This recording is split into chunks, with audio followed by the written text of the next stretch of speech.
Mic test hi అందరికీ నమస్కారం నేను మీ శ్రీలీల అండ్ ఎస్ ఈరోజు నేనే యాంకర్ని అండ్ నేనే యాక్టర్ని అండ్ ఆఫ్ కోర్స్ కాబోయే డాక్టర్ని కూడా సో ఈరోజు నేను మేము నలుగురు ఎందుకు కలిసామంటే మాట్లాడితే సినిమా ఎట్లా ఉందండి మీకు ఏం మెసేజ్ వచ్చిందని రోజు ఈ అమ్మాయి నన్ను హింసిస్తుంది.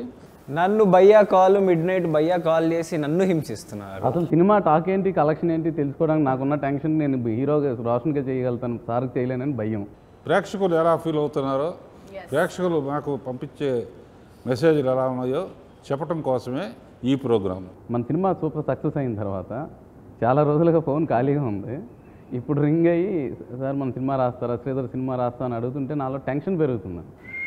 జనరల్గా ఎవరికైనా ఆనందం పెరగాలి, నాకు టెన్షన్ పెరుగుతుందండి. ఎందుకంటే ఆడేం చెప్తాడో నేనేం రాయాలో తెలియదు సార్. ఇక్కడంటే మీరు ఉన్నారు కాబట్టి అసలు నన్ను రైటర్గా పెట్టుకోవాలని నేను కల్లో కూడా అనుకోలేదు. ఏం లేదమ్మా సార్, ముందు పెద్ద రైటర్స్ మంచి రైటర్స్ అందరిని ట్రై చేసాం సార్. వాళ్ళు చాలా బిజీగా ఉన్నారు కాబట్టి నేను సెలెక్ట్ చేశాను. అబ్బా అయినా పర్లేదు సార్. నీకు వచ్చిన ఫోన్స్లో ఒక్క మెసేజ్ చదువుతావా? ఏ పాట గురించి ఎక్కువ వచ్చినాయి? పర్టికులర్గా నాకు సాంగ్స్ గురించే వచ్చినాయి. సాంగ్స్ అండ్ డాన్స్ గురించి, ఫైట్స్ కూడా. అండ్ పర్టికులర్ ఒక సాంగ్ అంటే దొరక్క దొరికింది. ఫ్యాన్స్ కూడా ఆ సాంగ్కే, ఆ స్టెప్కి, ఆ సాంగ్కి నిజంగా విజిల్స్ చేయడం జరిగింది.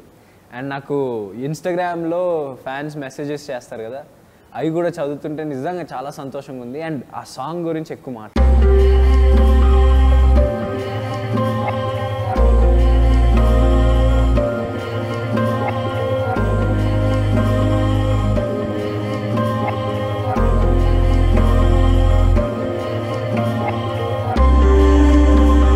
వచ్చిందా ఒక మాస్ మెసేజ్ వచ్చింది sir. Day 4 morning matinee shows full, first show full till now. మామూలు కుమ్ముడు కాదన్నయ్య, మామూలు కుమ్ముడు కాదన్నయ్య, కుమ్ముడు. సో ఇలా చాలా మెసేజ్లు వస్తున్నాయి సార్. బాబాయ్ థియేటర్లో తీసాడు వీడియో, థియేటర్లో వీడియోలు తీస్తున్నారు, విజిల్స్ చేయటం. ఆ విజిల్స్ ఈ స్టెప్కైతే దారుణం విభత్సంగా విజిల్స్తారు. మాస్ దొరికింది. కానీ గుర్తుంచుకోండి, థియేటర్లో దయచేసి తీయొద్దు. తీస్తే ఆదిత్య మ్యూజిక్ వాళ్ళు కేసేస్తారు. దయచేసి థియేటర్కి వెళ్ళి ఎంజాయ్ చేయండి, అంతకని షేర్ చేయొద్దు. కరెక్ట్గా కర్ణాటకకి వెళ్ళానండి మొన్న ఊరికే పనుండి. ఇంకా సరే ఒక 6 థియేటర్లు విజిట్ కొడితే కంప్లీట్గా మొత్తం మీరు అన్నట్టుగా చీరలు. నాకైతే అమ్మ ఆ క్రౌడ్లో ఆడపిల్ల వాళ్ళు జ్యువెలరీ అందరూ జాగ్రత్తగా బ్యాగ్లో పెట్టుకోండి అమ్మా, ఎందుకు అటు ఇటు తిరుగుతున్నారు. ఒక్క నిమిషం నాకే భయం వేసింది. ఇంత జ్యువెలరీ వేసుకుని పండగ రెడీ అయిపోయి వచ్చేసారు, ఇంత మల్లెపూలు వేసుకుని. ఇక్కడ కూడా చాలామంది డిస్ట్రిబ్యూటర్లు ఫోన్ చేసి థియేటర్లో 80% లేడీస్ ఉండటం అనేది కరోనా తర్వాత ఇదే ఫస్ట్ టైం అండి. చూసారా మా గర్ల్ స్ట్రెంగ్త్ ఎలా ఉందో. హీరో ఎస్, మీరు ఇంట్రడ్యూస్ చేసిన హీరోయిన్స్ ఇద్దరు సూపర్గా ఉన్నారు. హీరో రుతిక్ రోషన్ లాగా ఉన్నాడు. అయ్యో జస్ట్ రోషన్ అండి, రోషన్ మేకా అంతే. No Hrithik Roshan, I'm just Roshan Meka. Hrithik Roshan తప్పే ఉంది. వద్దండి నాకెందుకు, నేను జస్ట్ రోషన్ మేకా. నువ్వే ఉంటావు కేక, అంతే కదా, రోషన్ మేకా. 100%. నేను శ్రీదేవి అంటున్నారు, నువ్వే ఉంటావు. అంటే ఒక్క బెంచ్ మార్క్ క్రియేట్ చేసిన వాళ్ళకి అలా మనం అనకూడదు కాబట్టి అండ్ ఫుట్ స్టెప్స్ ఫాలో అవుతున్న శ్రీలీల అంతే. బా ఎంత తెలివిగా. ఆవిడ ఎక్కడున్నా కూడా శ్రీదేవి బ్లెస్సింగ్స్ నీకు ఉంటాయి. శ్రీదేవి అంటే గుర్తొచ్చింది సార్, మీ సౌందర్య లహరి ప్రోగ్రాంలో శ్రీదేవి గారు వచ్చారు సార్. నేను ఆ ప్రోగ్రామ్ త్రూ అవుట్ చూశాను. బట్ ఎస్పెషల్లీ ఎక్స్ప్లోర్ చేసాం అది. అవును సార్, ఆవిడ చేసిన కామెంట్స్ చాలా అద్భుతం. అది ఒక్కసారి గుర్తు చేసుకోవచ్చు సార్ మళ్ళీ. శ్రీదేవి అంటే సాంగ్స్ కానీ హీరోయిన్స్ అందంగా చూపిస్తారు అనే దాని మీద ఒక కామెంట్ చేసింది. అది ఒకసారి చూద్దామా? అన్ని క్లోజప్స్ 7:30 ఎన్ని సాంగ్ క్లోజప్స్ ఉన్నాయి అన్నీ ఓకే సార్, అందుకే అంత ఫ్రెష్గా ఉంది. చిరంజీవి గారు లాస్ట్ షోలో నేను చూసాను, ఆయన చెప్పినట్టు ఒక ఆర్టిస్ట్ పెయింటింగ్ వెనకాల వాళ్ళ సిగ్నేచర్ ఉంటుందన్నమాట. Obviously, he has projected it. He has made it reach to the audience that this girl is capable, this girl looks like that. And he's, enhanced it and projected to the audience. Now you have to do a film with me. and do a song. Whoever he touches, that hero, like a Midas touch. Whoever he touches as a heroine is a star overnight. I feel all his heroines, everyone, I think he's so good at showing them so beautifully. First he looked at me, he looked at the sari and all, and immediately he said, inkoncham mallipulani pette baaguntundani. That small difference of putting extra flowers and all made it so beautiful. Sir, actually, koni especially songs like this, so symbolic ga adi use cheyadam, it's beautiful. It's so poetic, actually. Like eppudu meer explain chesaru nijanga, it's really poetic. He likes to portray his heroines very beautifully. He concentrates on his heroines and he likes to portray them beautifully. And I also heard that he has some fascination with fruit. Seriously నిజంగా అంత పెద్దవాళ్ళు అన్నోళ్ళతో like అలా అంటున్నారంటే నిజంగా చాలా అదృష్టం చేశామండి రోషన్ అన్నయ్య both of us. So first thank you so much మాకు ఈ ఆపర్చునిటీ ఇచ్చినందుకు. డైరెక్టర్ గారు అప్పుడు నాకు ఒక మెసేజ్ పంపించారు మన గంధర్వలోకం సాంగ్ గురించి. ఓకే, అందరూ అంటున్నారు రాఘవేంద్రరావు గారు మార్క్ కనిపించింది అప్పట్లో, అందాలలో ఆ స్టైల్ కనిపించింది. అసలు మీరు దానికి తీసుకున్న ప్రిపరేషన్స్ ఏంటి మన ఆడియన్స్కి చెప్తే?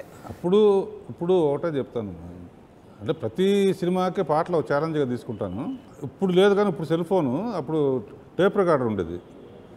ఒక్కొక్క బిట్టు టోటల్గా పాట మొత్తం 300-400 సార్లు వింటాను అసలు షూట్ చేసే ముందు.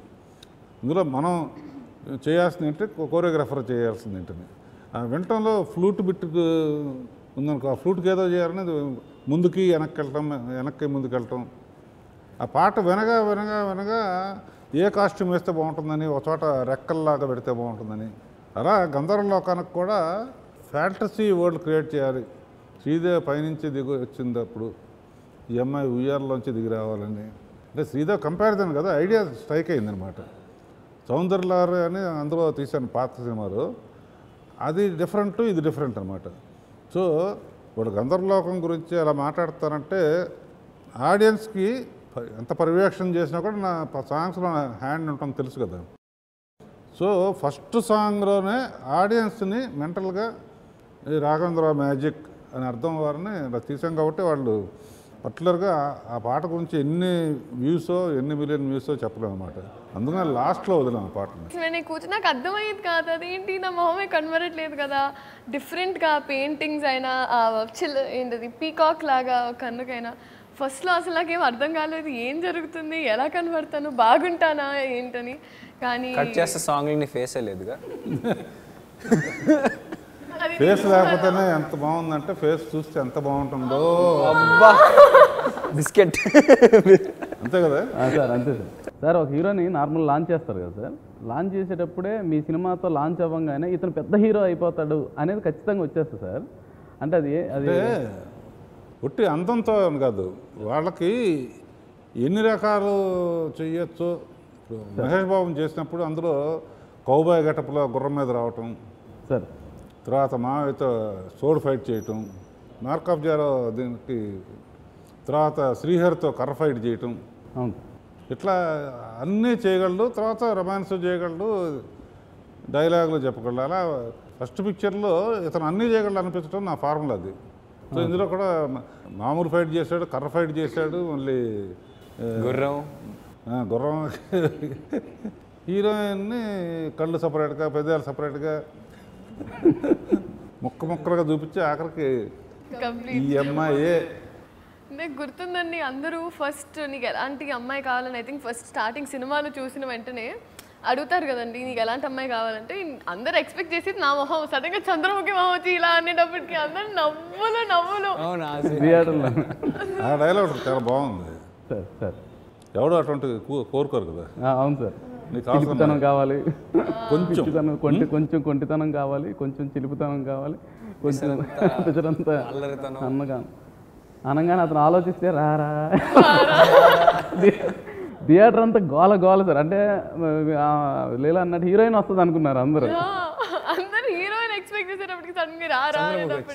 అన్నట్టు డైరెక్టర్ గారు మీరు అప్పుడు సై సయ్యారా అనే ఒక ప్రోగ్రామ్ చేశారు. దాంట్లో చాలా మంది యంగ్ యాక్టర్స్ వచ్చి, ఈ జనరేషన్ యాక్ట్రెసెస్ వచ్చి మీరు అప్పట్లో చేసిన సాంగ్స్ గురించి నిజంగా వాళ్ళు చెప్తున్న బ్యూటిఫుల్ వర్డ్స్ చూసాను. ఇప్పుడు కూడా మీ ఫ్యాన్స్ ఉన్నారు. అప్పుడు కొన్ని చూసా. He has brought in this culture Indian film industry lo, not only south lo.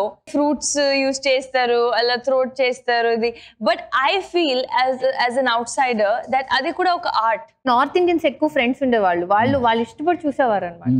So వాళ్ళకి తెలుగు సినిమా అంటే మీ సినిమాలే. యాక్చువల్లీ నాకు తెలియదు ఎలా ఉంది సినిమా తెలుగులో తమిళ్లో. నేను సాంగ్స్ చూసాను, ఒక ఉమెన్ సెన్చువాలిటీ ఎలా ఉండాలి యూనో ఇన్ అ సాంగ్. నాకు కూడా చాలా డౌట్స్ ఉన్నాయి బిగినింగ్ లో, you know beautiful and sensual. Like how did you get that idea?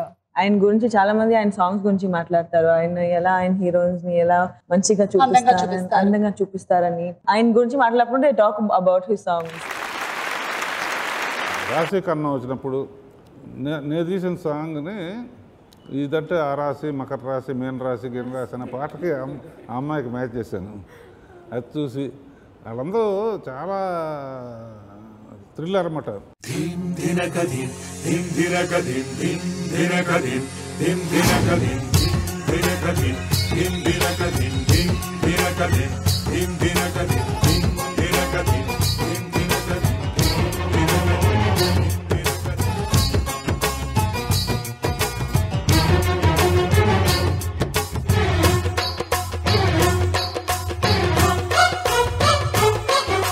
రాసి చూస్తే కన్నె రాసి,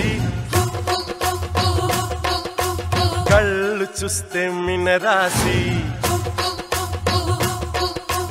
రాసి చూస్తే కన్నె రాసి, కళ్ళు చూస్తే మిన రాసి.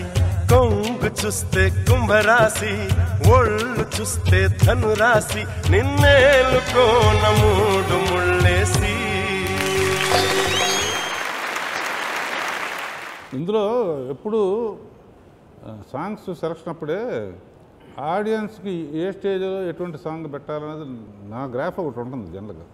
ఎందుకంటే మెలడీస్ ఒక స్టేజ్లో ఉంచి, నెక్స్ట్ కొంచెం బీట్ ఉన్నది నుంచి, ఆ నెక్స్ట్ కొంచెం, సో లాస్ట్లో మంచి మసాలా కమర్షియల్ సాంగ్ పెట్టడం అనేది నేను జనరల్గా సేఫ్టీకి వాడుకునే ఫార్ములా.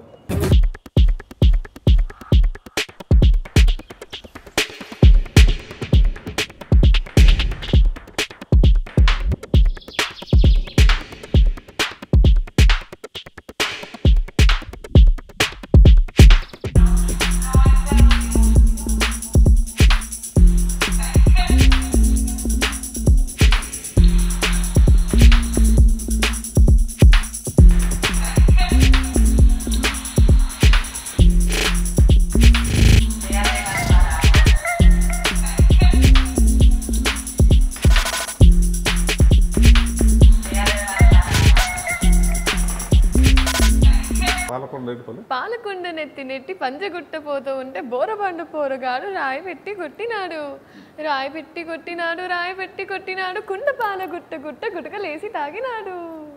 చిల్లు పడ్డ కుండతోడి ఇంటికెట్ట పోనురా పోరడా, నీ మీద కోపం వచ్చేరా.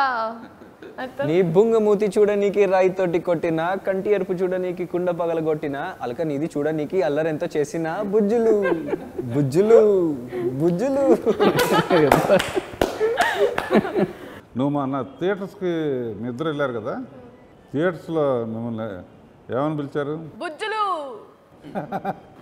నేను అనుకున్నా సినిమా తర్వాత అందరు కోతి అని పిలవడం స్టార్ట్ చేయకూడదు చేయకూడదు చేయకూడదు, కరెక్ట్గా బుజ్జులు పడింది. బుజ్జులు ముంజులు గుంజులు అనుకుంటూ. నిజంగా డైరెక్టర్ గారు అసలు థియేటర్కి వెళ్ళి ఆ రెస్పాన్స్ చూస్తుంటే నేనేనా స్క్రీన్లో నాకే విజిల్ పడుతున్నాయా ఎవరిది అసలు, ఎందుకంటే మొత్తం మీకే క్రెడిట్ అసలు. Thank you so much. ఎప్పుడు విష్ఫుల్ థింకింగ్ చేసుకుంటేనే నేను అంతకుముందే చెప్పాను, నేను అనుకున్నాను వచ్చింది. అలాగే మండే జనరల్గా కొంచెం డ్రాప్స్ వస్తూ ఉంటాయి. అవును. నేను ఎందుకో 10ంటికే ఆఫీస్కి వచ్చిన తర్వాత మళ్ళీ బెడ్రూమ్లోకి వెళ్ళి మళ్ళీ నూనె షోలు ఫుల్ అవ్వాలి, నూనె షోల నుంచి మళ్ళీ ఫుల్ అవ్వాలి అనుకుంటున్నాను. 2ంటికి ఫోన్ వచ్చింది నాకు. మండే ఫుల్స్ ఉన్నాయి. ఈ లోపల అతను కూడా పంపించాడు మెసేజ్, మదనపల్లి నూనె show full, matinee full, extra chairs. Tuesday కూడా లక్కీగా హాలిడేస్ అవడం వల్ల, ట్యూస్డే గవర్నమెంట్ హాలిడేస్ అవడం వల్ల matinee first show second show మండేనే బాబు. మండే మామూలు డిస్ట్రిబ్యూటర్స్ కానీ ఇది కానీ ప్రిపేర్గా ఉంటారు. బట్ ఇదేంటంటే చాలా రోజుల తర్వాత ఈ కరోనా టైంలో ఇంట్లో అందరూ బయటికి రావటం, కరోనా తగ్గటం, 100% ఆక్యుపెన్సీ ఇవ్వటం, పెళ్లి సంబంధం కనుక హ్యాపీగా చూసే ఫ్యామిలీతో చూసే పిక్చర్ని తెలుసుకుని వచ్చేస్తున్నారు అన్నమాట. లేకపోతే అంతమంది ఆడియన్స్ డైరెక్ట్గా ఈ మధ్యకాలంలో 80% ఆడియన్స్ ఉండటం ఇదే ఫస్ట్ టైం అని ఏలూరు నుంచి మన సీడెడ్ నుంచి అన్ని చోట్ల నుంచి ఫోన్ అనమాట. కొంతమంది సినిమా బాగుందండి కాకపోతే కొంచెం పాత సినిమా లాగా అనిపిస్తుంది అంటారు. ఇందులో అర్థం చేసుకోవాల్సింది ఏంటంటే ప్రేక్షకులు కానీ విశ్లేషకులు కానీ అర్థం చేసుకోవాల్సింది ఏంటంటే వశిష్ఠ 30 ఏళ్ల క్రితం జరిగిన పెళ్లి గురించి చెప్తున్నాడు. ఇప్పుడు తీస్తే హాయ్ డూడ్ హాయ్ చెప్పి తీయాలి. ఇప్పుడు జేఆర్సీ కన్వెన్షన్ సెంటర్లోనో లేకపోతే ఎన్ కన్వెన్షన్లోనో తాజ్లోనో తీస్తే మొత్తం డిఫరెంట్గా ఉంటుంది కదా.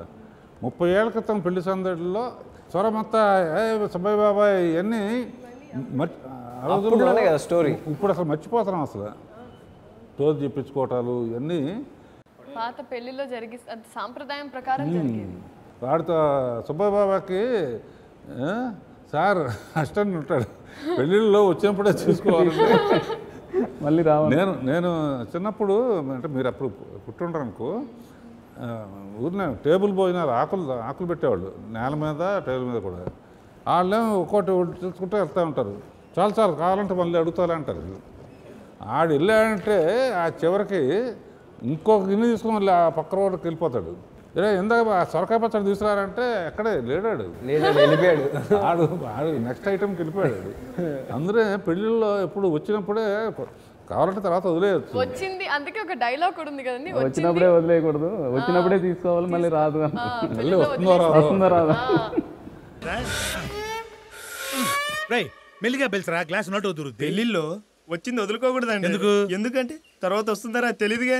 ఓహో, ఇవన్నీ ఏంటంటే ఈ జనరేషన్ వాళ్ళు కూడా ఆ రోజుల్లో ఇప్పుడు వాళ్ళ నాన్న పెళ్ళి వాళ్ళు చూసుండరు, వాళ్ళ అమ్మ పెళ్ళి వాళ్ళు చూసుండరు.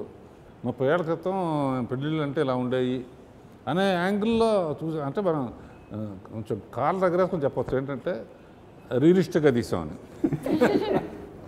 Realistic film. లాస్ట్లో పక్క ప్యాక్ ఆడుకుంటా ఆ రోజుల్లో పెళ్ళిళ్ళు ఆడేవాళ్ళు సార్ ప్యాక్. దాని మీద ఆ పాట కూడా ఎంత బాగా రాశాడు చంద్రబోసు. ఆ కంపోజింగ్ కానీ పట్టు చీరల తలతలలు బావమరదల ఇది ఫోటోల కోసం ఫోజులు. ఆ రోజు ఫోటో అంటే అసలు ఆ రోజు ఫోటో తీయటం అంటే రీలు, పైగా రీలు నువ్వు తీసిన రీల్ అనేది ఈ జనరేషన్ ఎవరో తెలియదు అసలు. మా చిన్నప్పుడు ఉండేవి, బట్ ఇప్పుడు లేవు. అంటే నువ్వు పుట్టినాకే వచ్చేది. నువ్వు 10 ఏళ్ళు పెద్దోడివి. ఏదైనా కూడా అందరం హ్యాపీగా ఆనందించాల్సిన విషయం ఏంటంటే తెలుగు తెరకి ఆ తర్వాత ఏ తెరకి వెళ్తారో కానీ ఇద్దరు ఒక పెద్ద హీరో పెద్ద హీరోయిన్ ఇంట్రడ్యూస్ చేసే క్రెడిట్ దొరికింది. ఒక కొత్త దర్శకురాలు గౌరీ రవణకి, అలాగే ఒక మంచి ఆర్టిస్ట్ కూడా ఇంట్రడ్యూస్ అయ్యాడు. ఎవరతను? వశిష్ఠ. కేఆర్ఆర్.